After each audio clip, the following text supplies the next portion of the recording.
Bueno, buenos estudiantes, estimados estudiantes, vamos a iniciar la clase número 24 de Química General 2, sección B, eh, correspondiente a la jornada vespertina, segundo semestre del 2022, Facultad de Agronomía.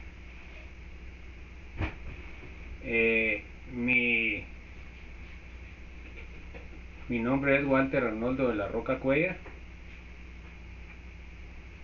Mi número de registro es 2002-0176. Continuando con la clase número 23, ¿verdad? Vamos a ver la definición de trabajo entre las principales definiciones de termoquímica y termodinámica. Debido al paro estudiantil, pues no tengo estudiantes, por lo cual, como una evidencia de haber presentado en la hora de mi clase, pues estoy grabando estos videos. Además, pueden quedar como estudio asincrónico para los estudiantes. Bueno, entonces bienvenidos y vamos a iniciar. Muchas gracias.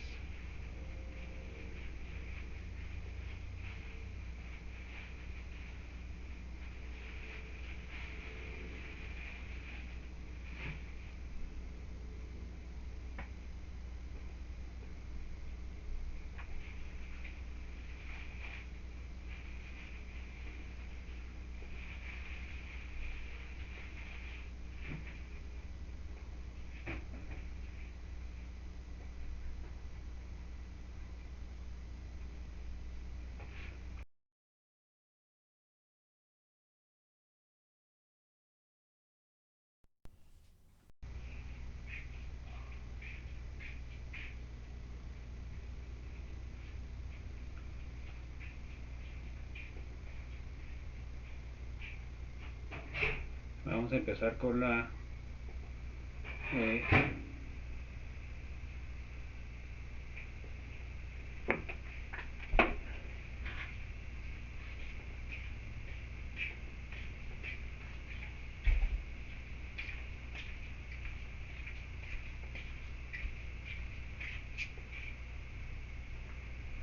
vamos a empezar, pues, chicos.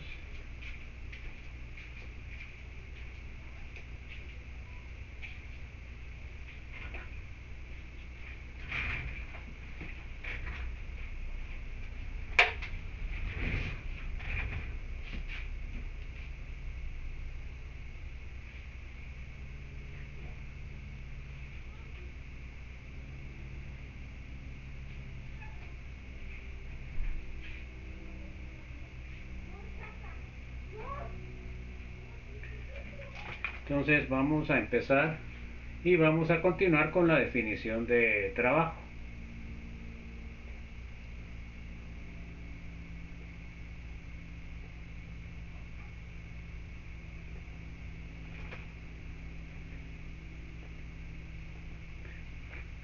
Entonces ya hemos visto que el trabajo se define como una fuerza multiplicada por una longitud de. Por supuesto, esa es la definición más general, ¿verdad? Viene de Newton. W es igual a fuerza por distancia. En termodinámica, el trabajo tiene un significado mucho más amplio, que incluye trabajo mecánico. Por ejemplo, una grúa levanta una barra de acero. Trabajo eléctrico: una batería suministra electrones a una bombilla de una linterna. Trabajo de superficie: cuando explota una burbuja de jabón. En esta sección nos enfocaremos, o en esta unidad nos enfocaremos en el trabajo mecánico.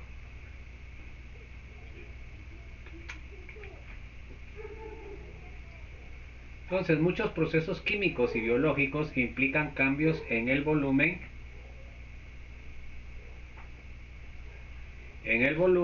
de gases.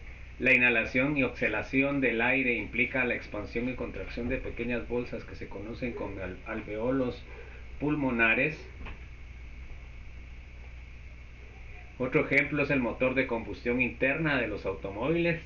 La sucesiva expansión y compresión de los cilindros debido a la combustión de la mezcla de gasolina-aire proporciona energía al vehículo, ¿verdad? Entonces acá tenemos, por ejemplo, el émbolo, ¿verdad? Tenemos un émbolo y acá podemos ver de que nuestro sistema que estaba abajo se expandió, ¿verdad? Y este delta volumen pues es el trabajo que ejerció.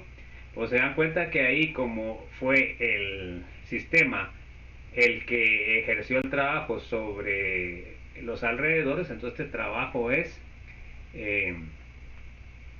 es positivo, ¿verdad? En cambio, cuando nosotros hacemos el proceso inverso, en donde nosotros bajamos el pistón, entonces ahí sería el proceso inverso. Bueno, entonces la expansión de un gas contra una presión externa constante, como la presión atmosférica, el gas está en un cilindro cerrado con un pistón móvil y sin peso.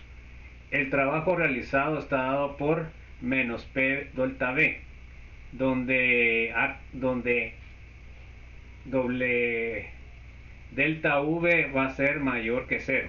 El trabajo realizado es una cantidad negativa. Cuando se expande el gas y empuja el pistón hacia arriba en contra de la presión atmosférica externa P, que es constante, el trabajo que se realiza el gas sobre los alrededores es, entonces tenemos que el trabajo va a ser igual a menos P delta V, donde delta V, el cambio de volumen, está dado por VF menos VI.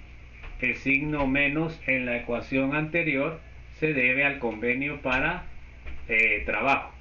Para la expansión de un gas, trabajo hecho por el sistema, delta V mayor que cero, por tanto es menos presión delta V. Es una cantidad negativa, así como la exotérmica, jóvenes. Para la compresión de un gas se realiza un trabajo sobre el sistema. Delta V es menor que cero y menos presión delta V es una cantidad positiva. O sea, podemos hacer una comparación con lo que es exotérmica y endotérmica. Esta última sería endotérmica. Bueno, entonces vamos a hacer un ejemplo.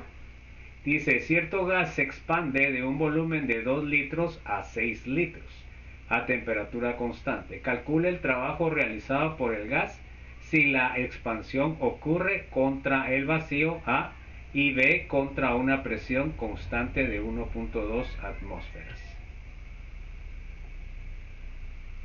Entonces acá tenemos nuestro diagrama inicial, tenemos 2 litros y final tenemos 6 litros. Tenemos la presión de oposición, que es la presión atmosférica. En el primer caso, se dan cuenta ustedes que la presión va a ser igual a cero, ¿verdad? Porque está en contra de está el vacío. En B, P es igual a una atmósfera, por lo cual el delta V va a ser 6 menos 2, sería 4 litros.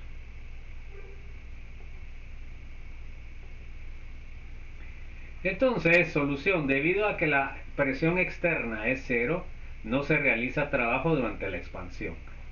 Entonces, W va a ser igual a menos P delta V, como la presión es cero, entonces nos queda todo cero. La presión externa de oposición es de una atmósfera, así nos queda menos 1.2 atmósferas por la diferencia, 6 menos 2, 4, entonces nos queda 4.8 litros atmósfera sería el trabajo. Para convertir las unidades joules escribimos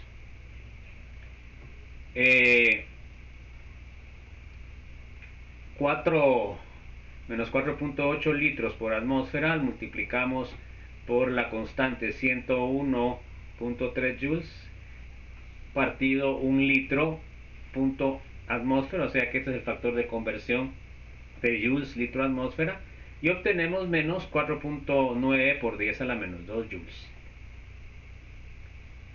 Debido a que se trata de una expansión de gas, el trabajo lo realiza el sistema sobre los alrededores. El trabajo realizado tiene un signo negativo, ¿verdad? porque hubo expansión. Cuando hay contracción sería el proceso contrario. Entonces acá tienen ustedes el ejercicio práctica. Un gas expande 264 a 971 mililitros a temperatura constante. Calcula el trabajo realizado por el gas en joules si se expande A contra el vacío y B contra una presión de constante de 4 atmósferas.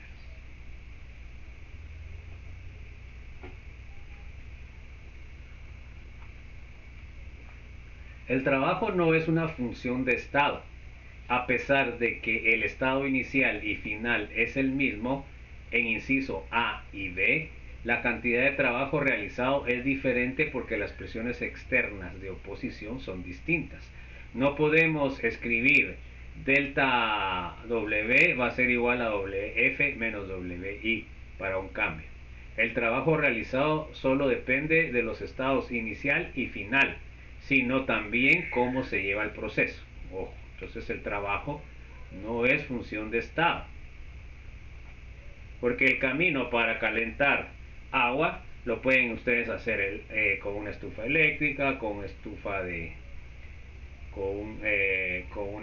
gas, y el proceso va a variar. Bueno, entonces el otro componente, la energía, el calor, perdón, el otro componente de la energía interna es el calor. Igual que el trabajo, el calor no es una función de estado.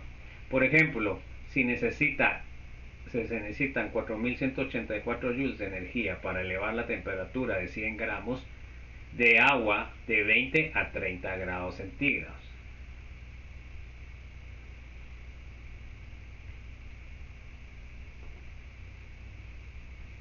Esta energía se puede obtener directamente como energía calorífica mediante un mechero Bunsen sin hacer nada al agua. B. Haciendo trabajo sobre el agua pero sin añadirle energía calorífica, por ejemplo, batiéndola con un agitador magnético. Y C. Combinando los procedimientos descritos A y B. Esta sencilla ilustración muestra que el calor asociado con determinado proceso como el trabajo depende de cómo se lleve a cabo dicho proceso. Es importante observar que sin importar el procedimiento que se utilice, el cambio de energía interna del sistema delta E depende de la suma de calor más trabajo. Si cambiar la ruta del estado inicial al final incrementa el valor de Q, entonces esta acción disminuirá el valor de la misma cantidad y viceversa, así que el delta E permanece sin cambio. En resumen, el calor y el trabajo no son funciones de estado, porque no son propiedades de un sistema. Se manifiestan solo durante un proceso, durante un cambio. Así, los valores dependen de la trayectoria que sigue el proceso y varían de acuerdo con él.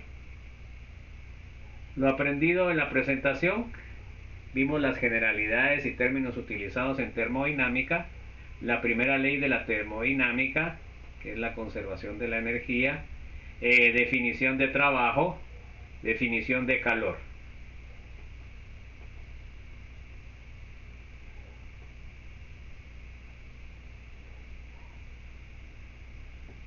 Entonces vamos a empezar con la unidad 5, parte 2.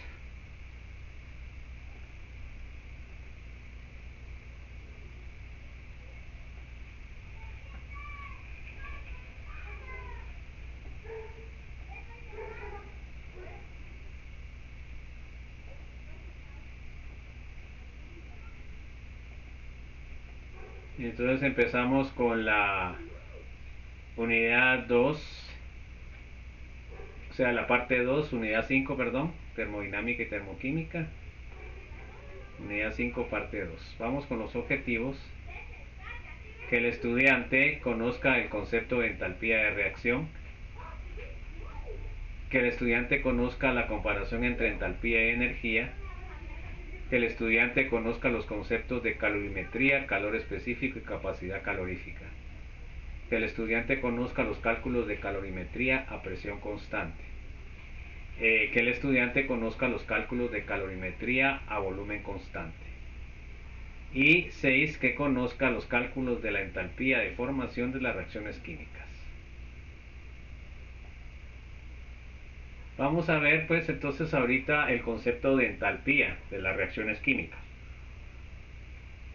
Entonces eso lo vemos en química, vemos algo en química 1, química general 1. Entonces, la entalpía de la reacción, pues cuando nosotros oímos la palabra entalpía, pues estamos haciendo referencia a calor. El siguiente paso consiste en ver cómo se puede aplicar la primera ley de la termodinámica a procesos desarrollados en condiciones diferentes. En especial considerando dos situaciones que se presentan con mayor frecuencia en el laboratorio. Una en la cual el volumen del sistema se mantiene constante y otra en la que la presión aplicada sobre el sistema se mantiene constante. Entonces normalmente nosotros trabajamos a presión constante, ¿verdad, jóvenes? Esa es la que más utilizamos. Si una reacción química se realiza a volumen constante, entonces el delta V va a ser igual a 0 y no resultaría trabajo P menos B a partir de este cambio. Entonces en la ecuación podemos ver que delta E es igual a Q menos P delta V. Entonces acá, si el volumen es constante, solo me quedaría Q, volumen constante. Entonces la entalpía, muchas veces las condiciones de volumen constante no son convenientes, en ocasiones son imposibles de alcanzar. La mayoría de las reacciones ocurren en condiciones de presión constante, por lo general a presión atmosférica. Si dicha reacción produce un incremento neto de número de moles de gas, entonces el sistema realiza un trabajo sobre los alrededores, o sea que hay expansión. Esto se debe al hecho de que para que un gas formado ingrese a la atmósfera debe actuar contra la presión atmosférica. De manera contraria, si se consumen más moléculas de gas de las que se producen, los alrededores realizan un trabajo. O sea que el sistema se va a contraer. Por último, no se realiza trabajo alguno si no hay un cambio neto en el número de moles de los gases de reactivos a productos. En general, para un proceso a presión constante escribimos delta E va a ser igual a Q más W, donde Q, presión constante,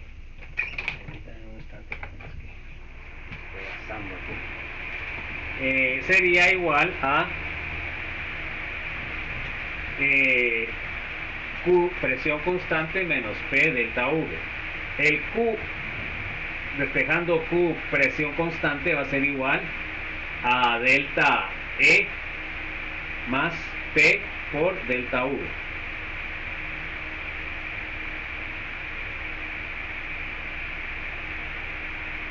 Donde los subíndices denotan condiciones a presión constante. Ahora presentamos una nueva función termodinámica de un sistema llamado entalpía, el cual se define por medio de la siguiente ecuación. H va a ser igual a E más PV, donde la energía interna del sistema y P y V son la presión y el volumen del sistema respectivamente. Debido a que E y PV tienen unidades de energía, la entalpía también las tiene. Además, E, P y V son funciones de estado, es decir, los cambios en E más PV dependen solo de los estados inicial y final.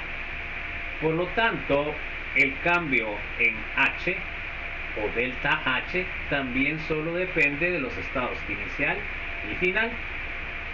Es decir, que H también es una función de estado. No nos interesa el camino, solo nos interesa la resta del estado inicial al estado final.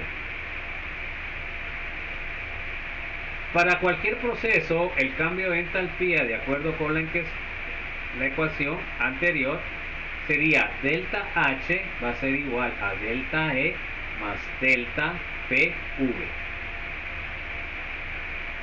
Si la presión se mantiene constante, entonces delta H va a ser igual a delta E más P por delta V. Ahora tenemos las cantidades de delta E y delta H que se pueden asociar a una reacción. Si ocurre en condiciones de volumen constante, entonces el cambio de calor K volumen constante, Q variable es constante, es igual a delta E. Por otro lado, cuando la reacción se realiza a presión constante, el cambio de calor es QP, que es igual a delta H. Vamos a ver esto que es más interesante para nosotros, que es la entalpía de las reacciones. Debido a que la mayoría de reacciones son procesos a presión constante, podemos igualar el cambio de calor en estos casos con el cambio de entalpía para cualquier tipo de reacción. Entonces tendríamos reactivos, nos van a dar productos en la reacción directa. Definición: el cambio de entalpía denominamos la entalpía de reacción delta H como la diferencia entre las entalpías de los productos y las entalpías de los reactivos. Así como hacíamos delta H. Delta E. Delta H va a ser igual a entalpía de los productos menos entalpía de los reactivos. La entalpía de reacción puede ser positiva o negativa según el proceso. Para un proceso endotérmico, el sistema absorbe calor de los alrededores. El delta H es positivo. Es decir, delta H es mayor que 0. Para un proceso exotérmico, el sistema libera calor hacia los alrededores. Delta H es negativo. Es decir, delta H es menor que 0. Ecuaciones termoquímicas. Dada la ecuación termoquímica, tenemos esta reacción, tenemos 2 moles de dióxido de azufre gaseoso más 1 mol de oxígeno gaseoso y obtenemos 2 moles de trióxido de azufre gaseoso. El delta H es menos 198.2 kilojoules mol, lo que dice que la reacción es exotérmica. O sea que es una reacción espontánea, ¿verdad? Calcule el calor emitido cuando 87.9 gramos de dióxido de azufre, masa molar 64.07 gramos mol, se convierten en SO3. Entonces, la ecuación termodinámica muestra que por cada 2 moles de SO2 reaccionan, se desprenden 198.2 kilojoules de calor. Observe el signo negativo. Por tanto, el factor de conversión es... Entonces, nuestro factor de conversión sería menos 198.2 kilojoules por 2 moles de SO2. Bueno, entonces, ¿cuántos moles de SO2 hay en 87.9 gramos de azufre, de sulfato de dióxido de azufre? ¿Cuál es el factor de conversión entre gramos y moles? Entonces tengo el planteo, paso los gramos de dióxido de azufre a moles, utilizo la masa molecular, luego paso estos moles a kilojoules de calor generado, el factor de conversión que tenía anteriormente.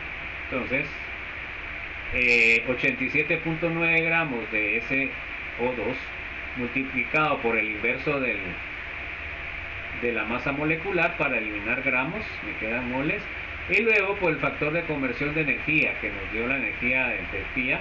Entonces sería menos 198.2 kilojoules partido 2, obtengo kilojoules y me sale 136. Hagamos los cálculos, jóvenes, por favor. Entonces tenemos que 87.9 por menos 198 .2 dividido 64.07 por 2 sale 135.95, que se puede aproximar a menos 136. Se dan cuenta que los cálculos son sumamente fáciles. Tenemos el ejercicio de práctica número 2 para el resumen de la unidad 5. Aquí utilizamos el fósforo 4 y el oxígeno. Ahora vamos a comparar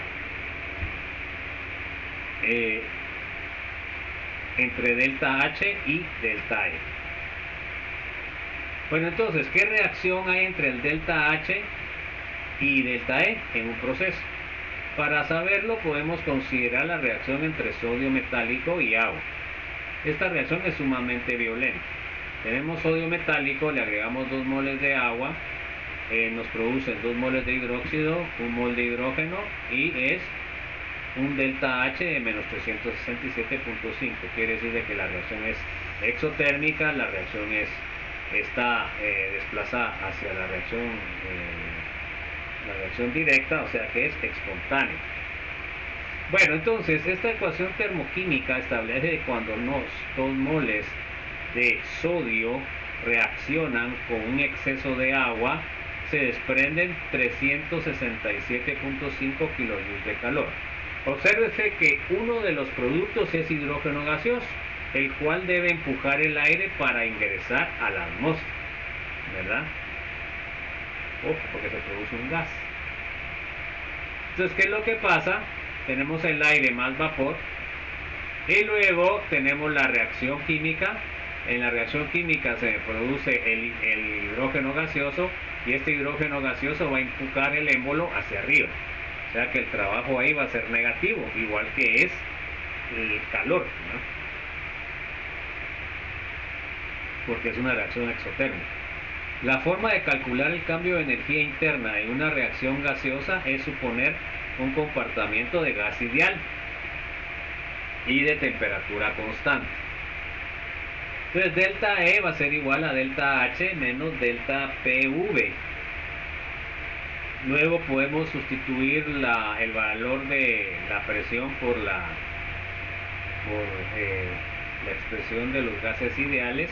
Entonces tendríamos delta H menos delta N minúscula RT, lo que significa que delta H menos RT delta N. Entonces se dan cuenta que ella me queda la ecuación en función de lo que es la ley de los gases ideales. Entonces con esta ecuación pues ya podemos hacer nuestros cálculos.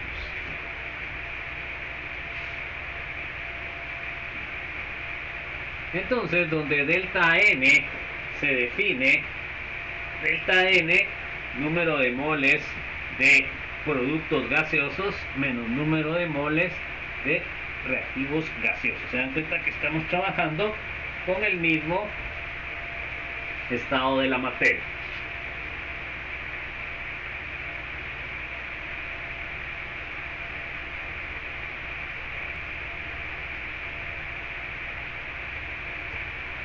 Entonces, problema ejemplo, calcule el cambio de energía interna cuando 2 moles de CO se convierten en 2 moles de CO2 a una atmósfera de presión y 25 grados centígrados. Tenemos la reacción de entalpía, 2 moles de CO gaseoso más 1 mol de oxígeno nos van a dar 2 moles de CO2 gaseoso. Se dan cuenta que estamos en una reacción homogénea. Entonces, sabemos con la ecuación delta E va a ser igual a delta H menos RT delta N. En este caso, ¿se acuerdan que la temperatura está dada en Kelvin, jóvenes? Bueno, entonces tenemos delta H menos 566 kilojoules mol, la R 8.314 joules partido Kelvin mol y la temperatura 25 grados más la transformamos sería 298. Y el delta N de productos, se dan cuenta que en productos tengo 2 moles y en reactivos tengo 3 moles, o sea que me quedaría menos 1 el delta. Entonces, sustituyendo la anterior ecuación, tenemos menos 566 kilojoules mol menos 8.314 joules partido Kelvin mol por el factor de conversión de joules multiplicado por la temperatura en Kelvin menos 1, que es el delta de moles. Entonces lo que obtenemos es menos 563.5 kilojoules mol. Ahí tenemos un ejercicio de práctica, tenemos la reacción. Entonces vamos a revisar los conceptos. ¿Cuál de los siguientes procesos a presión constante tiene menor diferencia de delta E y delta H?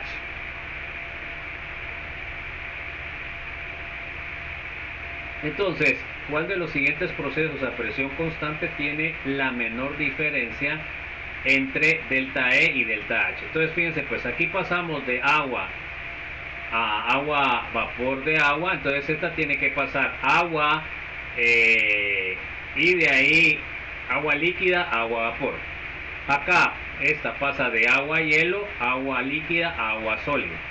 De hielo a vapor tiene que pasar hielo, de ahí tiene que pasar sólido a agua líquida y de ahí agua gaseosa. Entonces se dan cuenta que sería C, que va a pasar a tres diferentes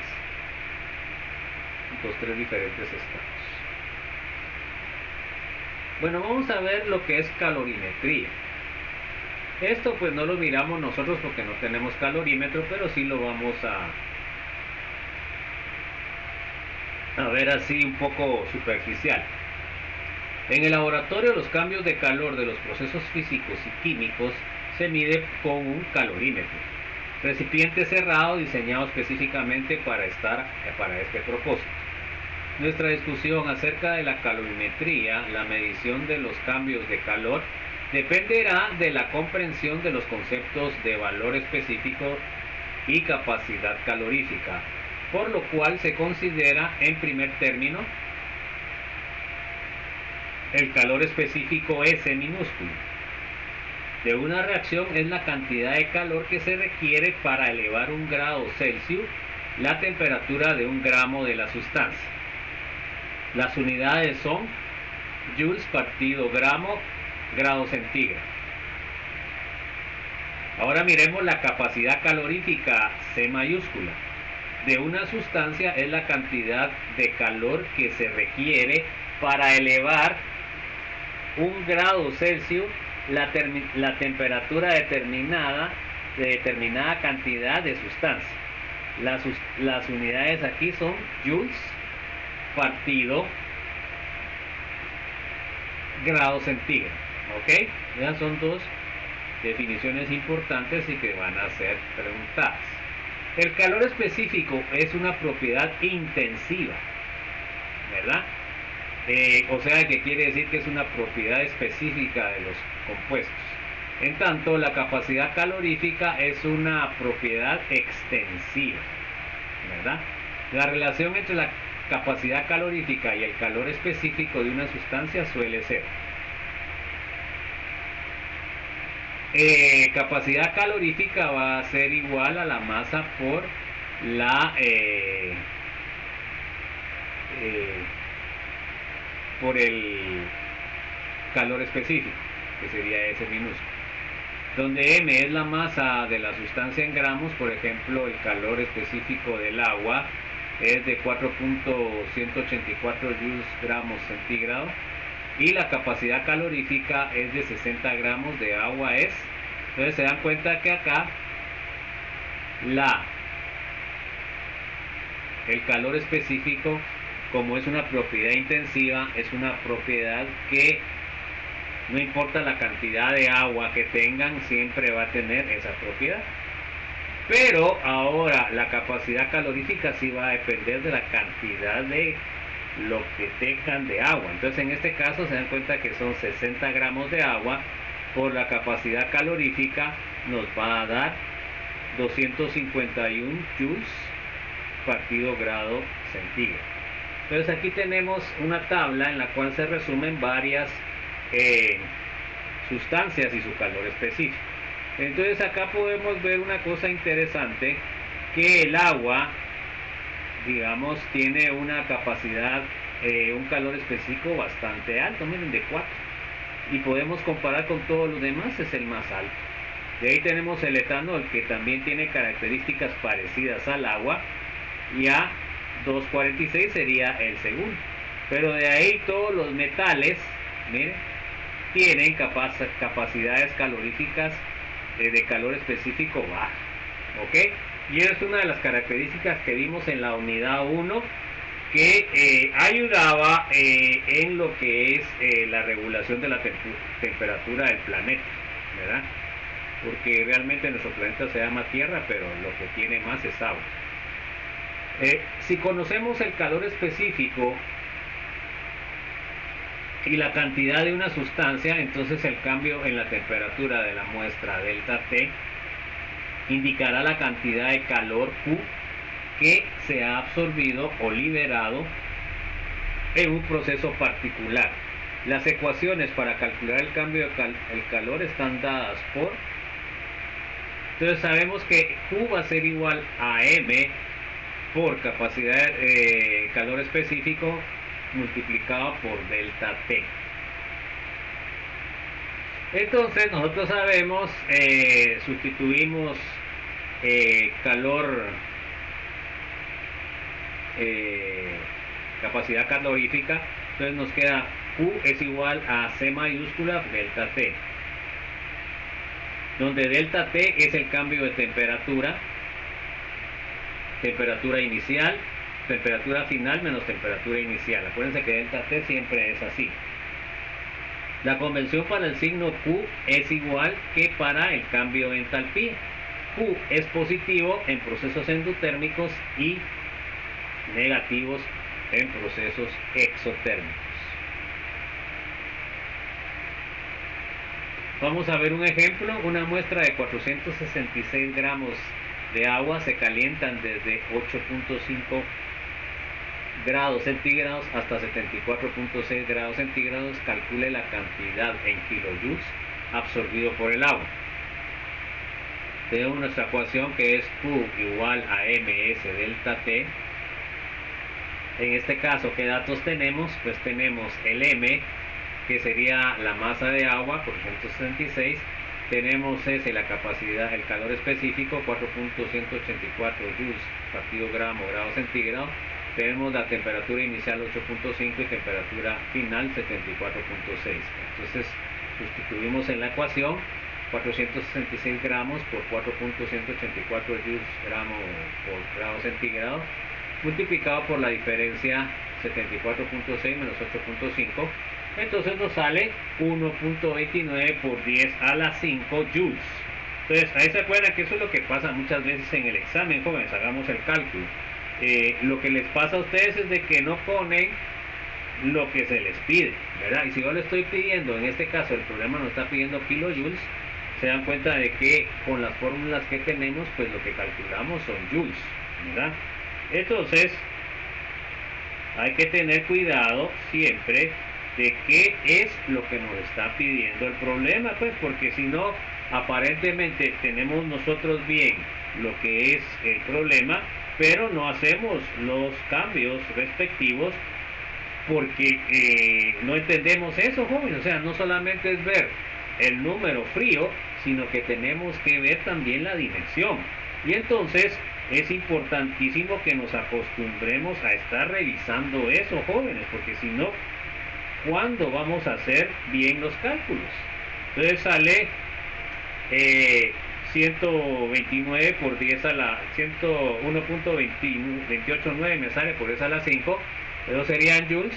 Entonces eso lo divido entre 1000 porque lo quiero en kilojoules. Entonces sería déjenme transformar esto otra vez a normal. Sale 129, ¿verdad? Entonces miren, pues este problema es sumamente simple. Pero ¿qué pasa? Pues a la hora de hacer los cálculos no se fijan primero en qué les pide el problema.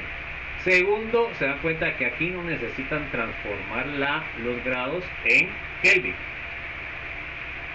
cosa que sí tienen que hacer cuando están trabajando con la constante R.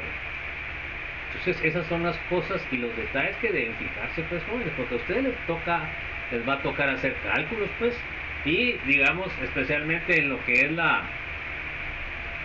que es agronomía, hay un montón de dimensionales que ustedes tienen que manejar dependiendo de la empresa con que ustedes trabajen, ¿verdad? Entonces, por ejemplo, en el caso de las gringas, ¿verdad? Algunos usan hectáreas, digamos, pero ustedes tienen que saber hacer los cambios, pues, eso lo vimos en la 1, pues. Entonces tenemos que estar bien conscientes de lo que son las dimensionales, porque si no podemos hacer cálculos erróneos. Y eso implica pérdidas para la empresa en que trabajemos. Entonces, calorimetría a volumen constante, el término, permítanme, solo voy a revisar una cosa. Ok, entonces el término volumen constante se refiere al volumen del recipiente que no cambia durante la reacción. Observe que el recipiente permanece intacto después de la medición.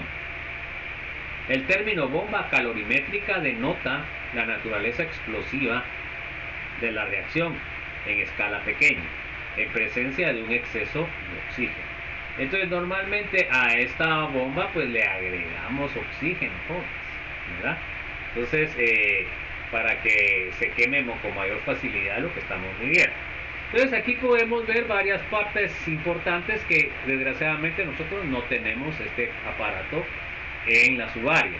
Den cuenta que tenemos, este sería el calorímetro, y dentro del calorímetro tienen este recipiente que es donde se realiza lo que es la medición. En este caso se dan cuenta ustedes que está en un sistema aislado, ¿verdad? Entonces tienen lo que es la medición de la temperatura. Luego tienen acá, se dan cuenta que este alambrito que va para adentro, ¿verdad? Es lo que va a producir la quema o la ignición de la muestra que ustedes están midiendo. Bueno, luego de esto, acá tienen agua alrededor de lo que es el recipiente donde va a ser la explosión. Y luego tienen un agitador para que la temperatura esté constante en todo el volumen de agua. Entonces, acá se va a llevar a cabo lo que es la ignición de la muestra.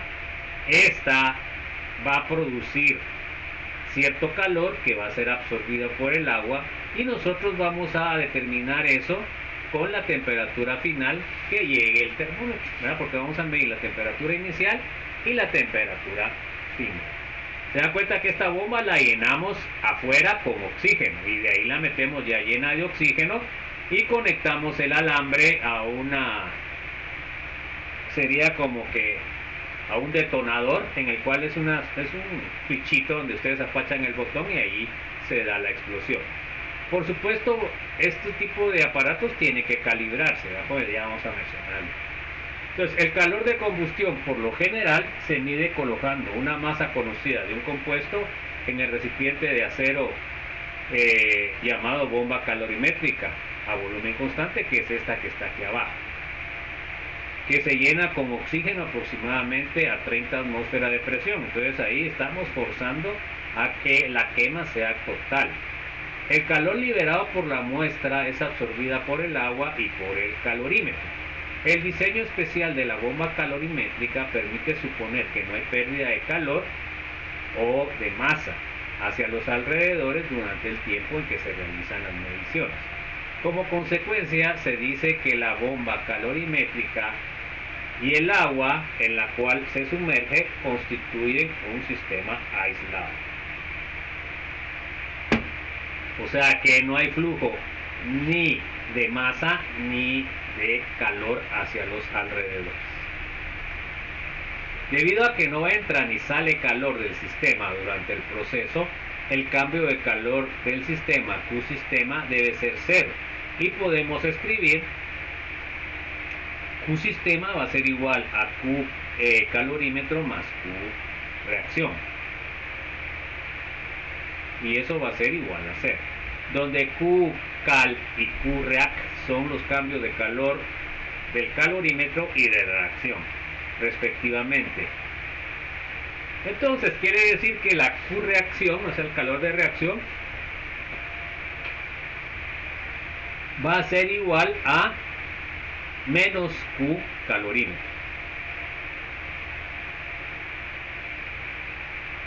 Entonces, para calcular Q cal, necesitamos conocer la capacidad calorífica del calorímetro, C cal, y el aumento de la temperatura, que es Q cal va a ser igual a C cal por delta T, a delta T. ¿Okay? Entonces nosotros tenemos que calibrar nuestro calorímetro. La cantidad C cal mayúscula se calibra mediante la combustión de una sustancia cuyo calor de combustión se conoce con exactitud. Por ejemplo, se sabe que la combustión de 1 gramo de ácido benzoico libera 26.42 kilojoules de calor. Si el aumento en la temperatura es de 4.673 grados centígrados, entonces la capacidad calorífica del calorímetro está dada por... Pues esto es lo primero que tenemos que hacer cuando hacemos el experimento con el calorímetro, es calibrarlo. Entonces tenemos que utilizar el ácido benzoico, que sería nuestra sustancia para calibrar o calibradora. Entonces tenemos que la capacidad calorífica del calorímetro es igual a el calor del calorímetro dividido la temperatura. Entonces, en este caso sabemos que liberó 26.42 kilojoules y fue la temperatura de 4.673, entonces la capacidad calorífica del calorímetro es 4.654 kilojoules grados centígrados. Una vez que se ha determinado la capacidad calorífica del calorímetro, el calorímetro puede utilizarse para medir el calor de combustión de otras sustancias.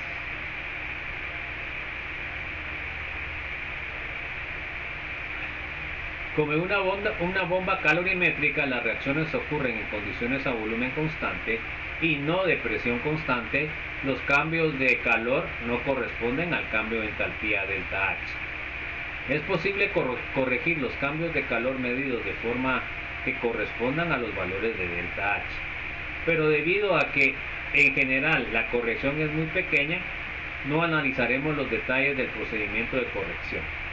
Finalmente, es interesante observar que el contenido energético de los alimentos y de los combustibles, usualmente expresados en calorías, donde una caloría es igual a 4.184 joules, se miden con calorímetros a volumen constante. Entonces, en las industrias de alimentos, pues definitivamente tienen que tener calorímetros, ¿verdad? Si producen sustancias que van a ser consumidas por personas.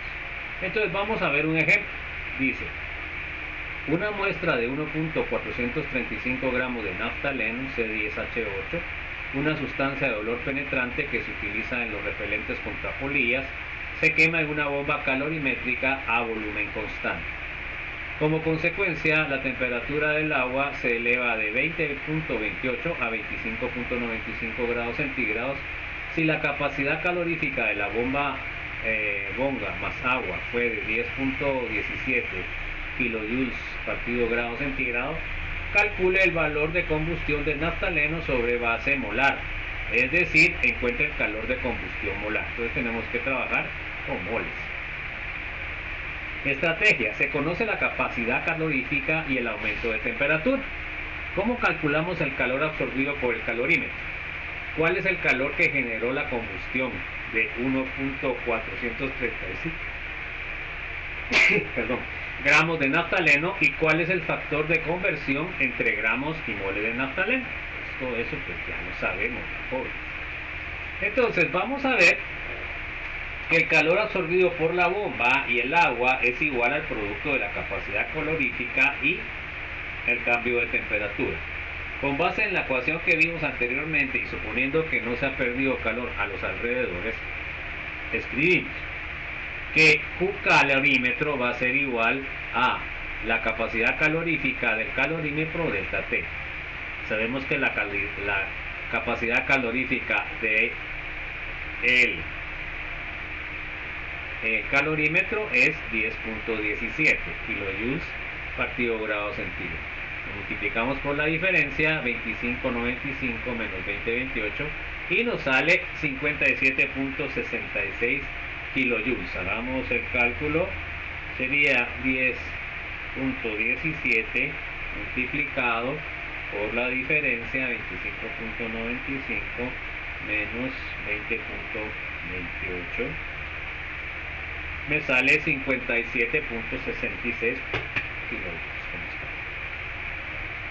Bueno, entonces, debido a que el Q sistema va a ser igual al calor de calorímetro más calor de reacción, va a ser igual a 0. Entonces quiere decir de que el calor del calorímetro va a ser igual a menos el calor de la reacción. En cambio, el cambio de calor de la reacción es de menos 57.66 kilojoules. Este es el calor asociado a la combustión de 1.435 gramos de naftaleno, C10H8. Por tanto, podemos escribir que el factor de conversión va a ser, miren, y esto es lo que usamos después para hacer todos los cálculos en lo que es, por ejemplo, un alimento. Podemos calcular según la masa que tenga el alimento, calcular las calorías que nos puede dar. Entonces, este factor sería menos 57.66 kilojoules partido 1.435 gramos de naftaleno, que sería nuestro factor de conversión para el naftaleno utilizando este calorímetro. Entonces, la masa molar del naftaleno es de 128.2 gramos, de manera que el calor de combustión de un mol de naftaleno tenemos que multiplicar, ¿verdad? Tenemos que multiplicar ahora acá, para transformar los gramos de naftaleno a moles, tenemos que multiplicar por la masa molecular, se van los gramos y me queda mol. Entonces se dan cuenta que ahora me quedaría, hagan el cálculo, menos 5.151 por 10 a la 3 kilojoules. Entonces sería 57.66 por 128.2 dividido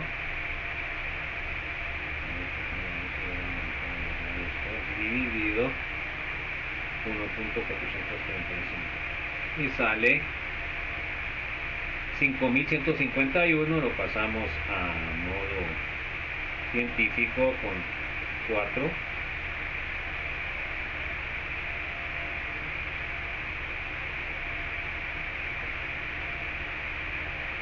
Cabal nos sale, voy a repetirla, también me sale 57.66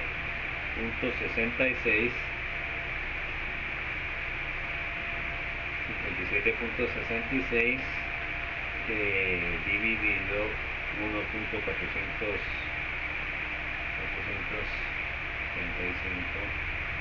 multiplicado por 128.2. Sí, me sale eso. Ok, entonces así de sencillo son los cálculos que van a tener que hacer para esta unidad joven. No hay mucho de dificultad hasta el momento. Bueno, entonces déjenme revisar una cosa, chicos.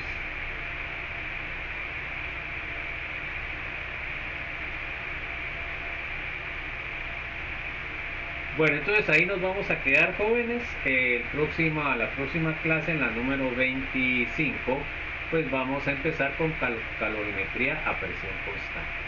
Bueno, entonces les comento que ya está